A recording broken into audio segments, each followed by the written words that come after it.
What up, it's Gemini here, and today I'm bringing you something a little bit different. I'm bringing you the first installment of my new series, One Tip to help you immediately improve with every Pokemon in Pokemon Unite. Now, I'm actually covering one tip for each individual Pokemon, not one tip for every single Pokemon as a whole.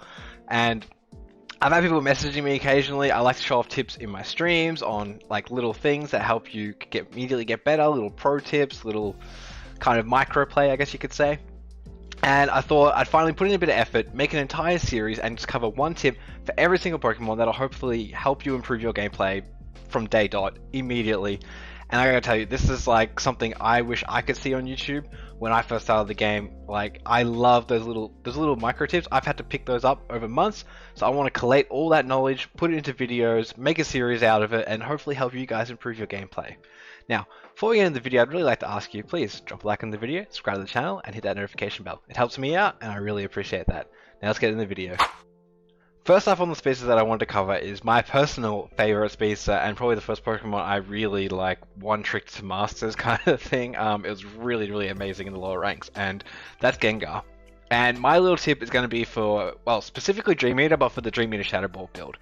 And the tip is basically, while it looks like your range on your Dream Eater is, you know, around here, maybe to here, it's actually further than what it looks like. From about here, no, that's a little bit too far. So even about here, you can actually hit him still with the Dream Eater, even though it's just out of range. And it combos really nicely because you can actually eject button in and chase after someone. But my pro tip to help you improve Gengar is, even though someone's at the very edge of your range, you're not quite there, you actually can hit them. It's even highlighting. So if I let it not highlight, yeah, still hits them. So yeah, the range you have on Dream Eater is actually further than the game would lead you to believe, which it's a little bit, you know, interesting, but yeah.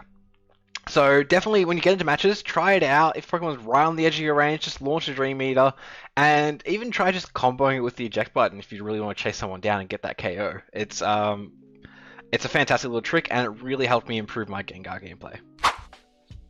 Next Pokemon in the series that I really wanted to cover is going to be Absol, and I'm going to be covering the Pursuit build just because there's sometimes people run Pursuit and they're probably not hitting those cooldown resets that you can get with Pursuit, and they might not be understanding why. It might be tricky, and I'm going to try and hopefully make that a little bit easier with this tip. Now, when you use Pursuit, it gets a cooldown reset when you hit an enemy from behind. It's Pursuit. It's like in the game when an enemy tries to switch out, if you hit them with Pursuit, bang, more damage. So I'm going to use Pursuit, and you see this blue little arc behind the enemy? If I hit that, that's where I get my, actually I'll turn my cooldowns back on. That's where you get your move resets. So if I don't hit it, 4-second cooldown. Takes a little while, it's not like a crazy cooldown. If I hit him from behind, it's back up almost instantly. And it combos really well with Sucker Punch. You can put the combos in there, but what you want to be doing is hitting them from behind with it. So I couldn't quite go over the wall there, but if you keep hitting them from behind, you can keep getting this reset. So if an enemy is running away from you and you're pursuing them, it'd be nice if I could find an enemy running away from me. You're going to run towards me, aren't you? See, actually that's probably a really good example there. If you're actually facing an Absol, especially like a Pursuit Absol explicitly, and they've, you know, you've hit them and they go this way and they're trying to get the resets, you just turn and face them, and then they don't get that reset if they hit you from the front. So if you're chasing someone down, you definitely want them running away from you. If you're if you're up against a Pursuit Absol, then you definitely want to try and turn around and face them so they're not getting those resets on the Pursuit, and it won't crit as much either. See, look at those crazy crits, 2600 damage. I mean, yeah. It's insane. Hopefully that helps you to improve your play as a Pursuit Absol. It's a very mechanically intensive Pokemon, I feel like, but knowing where to hit an enemy after your pursuits definitely makes a world of difference when you play. Bang. Resets. Resets. Resets. you can just be hitting resets all the time, and you can really just destroy enemies and steamroll if you get a level advantage early. Okay, the next Pokemon that I really want to cover is Talonflame, and I'm going to be covering the Fly Flame Touch build because, in my opinion, it's definitely the better build, and this tip will hopefully help you get better when using Fly. Fly, as you can see, has 10-second cooldown. It's a long cooldown, it feels like it takes forever, and it might make people not want to pick the move because I think Brave Bird has maybe a 7 or 8-second cooldown, and people might be like, well, 2 seconds is it's a big difference. But when you're using Fly, if you actually hit an enemy, it drops it down to 6 seconds. So that is it's a 40% reduction in cooldown. It's, see, 10 seconds versus, gosh, it takes forever. As you can see, it takes so long. 6 seconds, it's bang, it's up again. Now, it only comes into effect when you actually hit an enemy Pokemon. Doesn't come into effect when you're hitting this farm here. It's only works when you hit an enemy Pokemon. But that's why it's a really good move. It's really perfect because if you have a 6-second cooldown, it makes it so much better. 10 seconds, it's almost double the time. But you can come in, you can fly, and you can get out. Let the fight go on, you come in. And if they're running away, you can eject button just to be able to... he scored there to dodge it. But you can use the eject button to make sure you get that hit and get that reset sometimes. Even if it looks like you're too far away, what you can even do is you can fly. Let me just turn off cooldowns real quick. Please don't kill me. Okay, he's really going to chase me. But you can fly from really far away. And it looks like you're not going to reach it, and then bang, eject button onto them, get the KO. So that's a little combo you can do, and yeah, getting those resets when you're dropping down and hitting the enemy Pokemon, it's very key to playing a Fly build Talonflame. Talonflame, please do not just play it as a score shield, goal getter, backcapping Pokemon. Talonflame can brawl. Talonflame has one of the top secures in the game. It's definitely one of those Pokemon that can really secure. Like, bang. Look how much damage you do there. I mean, actually, it's probably a bit disingenuous. You're not going to be level 10 at 7 minutes into the game. Or 3 minutes into the game, sorry. But you see the point. Like, Fly does a lot of damage, and using it and getting those resets on it, it's very key. But you also you want to make sure your flame charge is up as well so you can get out, or at the very least you want to be the one securing the KO, not so much coming in to start the fight. So yeah, hopefully that helps you guys improve your Fly Talonflame though. Next up on the list of Pokemon is Zeraora, and I don't know if there's any particular tip that can help you get better, but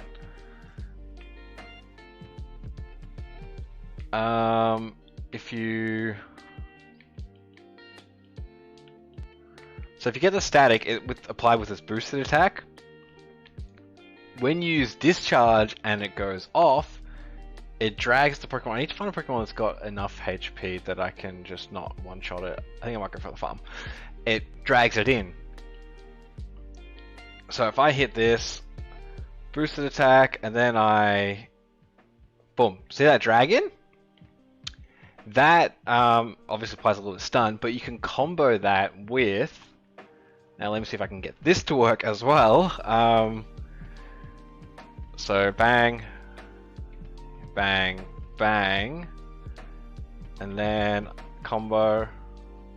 Now, if you time it just right, you can Volt Switch in with the discharge, and when you Volt Switch back, just as discharge ends, you can drag the enemy all the way back. So if I'm over there and I Volt Switch back, you can drag the enemy all the way back over here. Now that's really...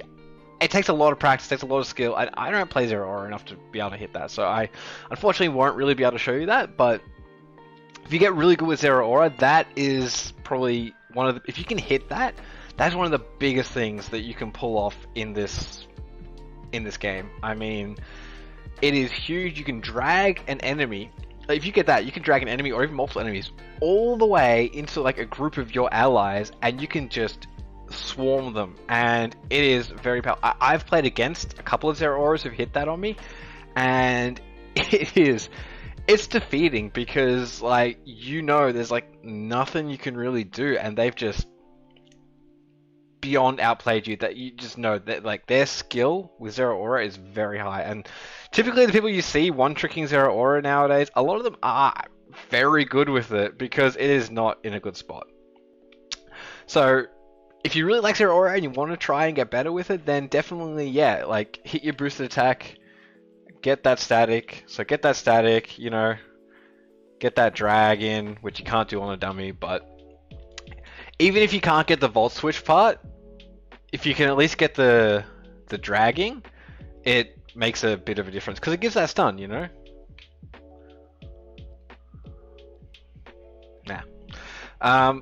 it's really, it makes a massive difference, and it can really help you improve your Zeraora gameplay, and hopefully you become a borderline average net neutral kind of Pokemon on your team, as opposed to the net negative that Zeraora typically is. So, funnily enough, my next tip, and this is for the second bird speedster, is actually remarkably similar to the other bird speedster Talonflame that I did before. This tip is for jump kick. Specifically, hey, I'm going to hit him just real quick, just for fun. So jump kick has I think it's about 7-second cooldown, and that actually is reduced if you hit a Pokemon. So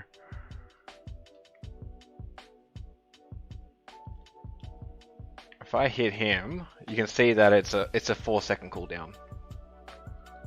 Please stop that. His boost is actually really annoying for me. But unlike Fly, this actually works if you hit wild Pokemon as well.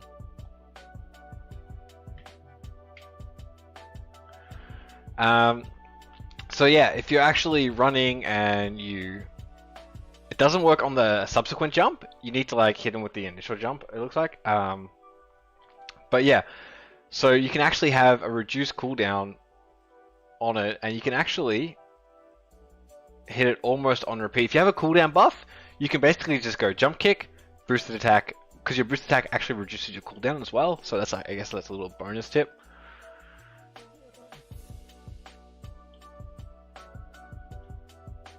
So with the cooldown buff, you can basically go, and we're going to go and hit boosted, boom, boosted, and you can just do it on repeat. Bang, boosted, bang, boosted. So, I mean, you might want, I don't think I have a cooldown emblem set attached. So if you have a cooldown emblem set with 7 black, I'm pretty sure this is what Chris Heroes runs as well. Bang, boosted, bang, boosted. And you can just keep doing that on repeat, and just, it's like almost like a perma stun. And then you can mix in your drill peck with it as well. So, whoops, he actually knocked me out of it. But basically, still there we go, bang, bang, bang, jump over and then boosted, jump over and then drill peck. So you can get a combo going because you have that boosted attack reducing your cooldown, and you got that jump kick with the reduced cooldown because you've hit an enemy. I'm in the neutral zone and I don't have full heal. I thought I had full heal, but jump over, boosted, and jump over, boosted. Yeah, you just keep doing it on repeat, and it's really good, and it'll definitely help you if you're playing Drill Peck Dodrio. It'll definitely, I feel, it'll help you improve your gameplay, help you do a lot more damage, and also just helping you get out of those tricky situations. Because you go jump kick, boosted, and then you need to get out of there. Your jump kick's almost back up, and you can, if you've got your jump kick back up, and for example, you've jump kicked, you've boosted, and it's like, oh no, I need to get out of here. You can just go on, and you can boost the attack to also get that extra distance as well. Failed that one. But yeah, it's it makes a massive difference, because if you're jump kicking and you got a 6-second cooldown, it's not good in a fight. It's okay if you want to just you're just trying to build up your sprint gauge, trying to get some extra distance and whatnot. But if you're in there trying to fight, then that reduced cooldown makes a massive, massive difference. Last, but absolutely certainly not least, and possibly the one people are most looking for information on, is Zoroark. And I'm going to be covering the Feint Attack Shadow Claw build, just because I feel it's a little bit more of a consistent build, and it's probably what it is more technically sound, I guess. It requires a bit more skill on the sticks, but it's more consistent. I've found with Night Slash, pretty sure it's Night Slash, I don't know, it just seems glitchy sometimes, and it seems you think you've hit, but you haven't hit, and it's rough. So the way Feint Attack works anyway is you dash through an enemy Pokemon, otherwise you won't get the reset. And you see it's got a marker, so you press it again, and I waited too long. But you press it again, and it dashes you back to that marker. So you want to be just dashing constantly through, and then you get that final hit. You just want to be kind of dashing through the enemies. But what you can also do is you can combo it with Shadow Claw,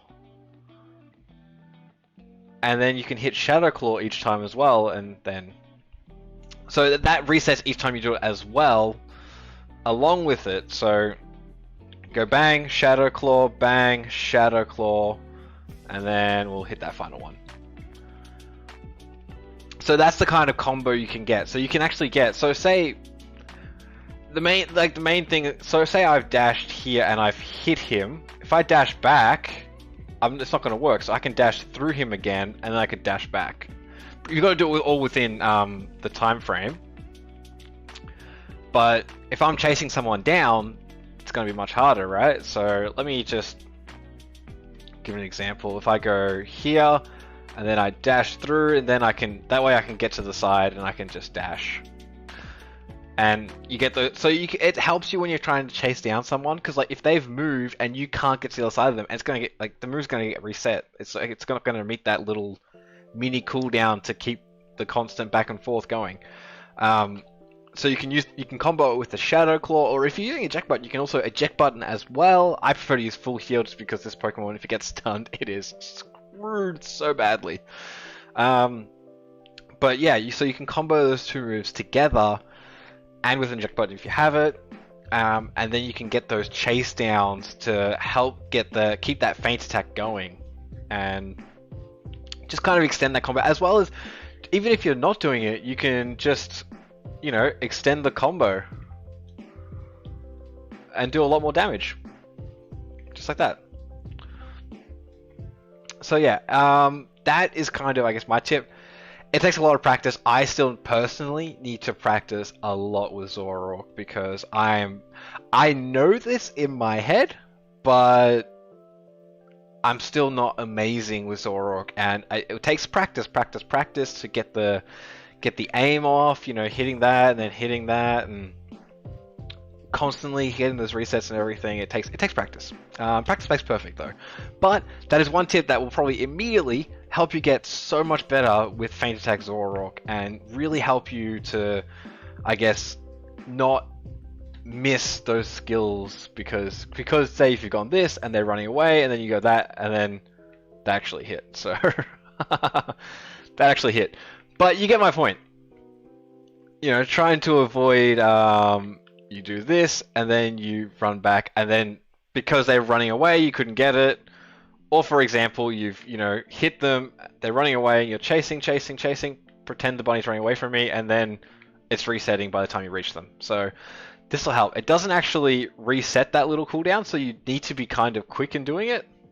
It only resets when you hit the Feint Attack. So the Shadow Claw doesn't actually reset the cooldown for the Feint Attack. It just helps you get better positioning, and it resets where that little marker is. So yeah, good luck. And with that concludes the first installment of my new series, and that shows all the speedsters. Probably for the rest of the series, I might break up the larger categories. Like supporters, I'll probably do all in one video as well. Attackers, all-rounders might be a part 1, part 2, just because it would be a very, very long video and nobody wants something that long. But Anyways, that concludes part 1 of the series, and hopefully, if you play Speedsters, then hopefully one of the Pokemon you really like to play, or the Pokemon you want to improve with, was in this video, and hopefully you've learned a little tip and a trick that can help you improve. So, if any of this tips really helped you, I'd love to hear about it. Let me know in the comments, and yeah, while you're down there, drop a like, other things, or if you already knew these tips, then drop one of your own tips. Help someone else. Pass it for, pay it forward. So yeah. Anyways, if you made this far in the video, I really appreciate that. And yeah, so thanks for watching, thanks for listening, and I'll catch you in the next one. Goodbye!